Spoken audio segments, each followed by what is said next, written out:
এই আসামের যে একটা প্রেমিকা ছিল, মানে কথিত প্রেমিকা, ওখানে সার্কেল স্যার কাজ করছিল তার টিম নিয়ে। তা আমাদের আজকে আমাদের যে অতিরিক্ত পুলিশ সুপার সার্কেল সহ আমরা আগে আসলে ওই যে পাহাড়, আসামের যে পাহাড় আমরা ওখানে অভিযান চালিয়েছিলাম, ওটাতে যখন আমরা সফলতা পাই না তখন আমরা দুটা টিমে বিভক্ত হয়ে গেছিলাম। এবং আমাদের দুটো টার্গেট ছিল, একটা হচ্ছে যে এই আসামের যে একটা প্রেমিকা ছিল, মানে কথিত প্রেমিকা, ওখানে সার্কেল স্যার কাজ করছিল তার টিম নিয়ে। আর আরেকদিকে আমার টার্গেট ছিল যে তার একটা বোন আছে পিএমকারিতে, তার বোনকে আমরা হিট দিব। আর এই বোনের বাড়িটা কিন্তু কেউ চিনতেছিল না।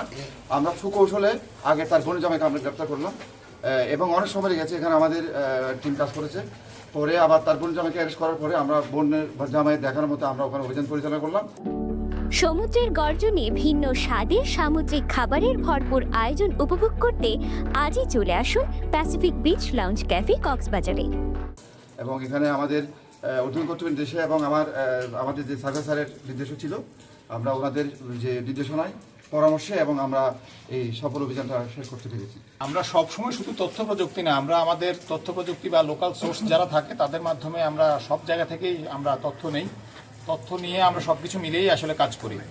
আপনারা যেহেতু শুনেছেন যে আমরা কয়েকটা টিমে ভাগ হয়ে ঘটনার পর থেকে আমরা কাজ করছিলাম, তো আসলে আমরা এই সবাই মিলে কাজ করার প্রেক্ষিতে আসলে আমরা আসামিকে দ্রুত সময়ের মধ্যে গ্রেপ্তার করতে সক্ষম হয়েছি।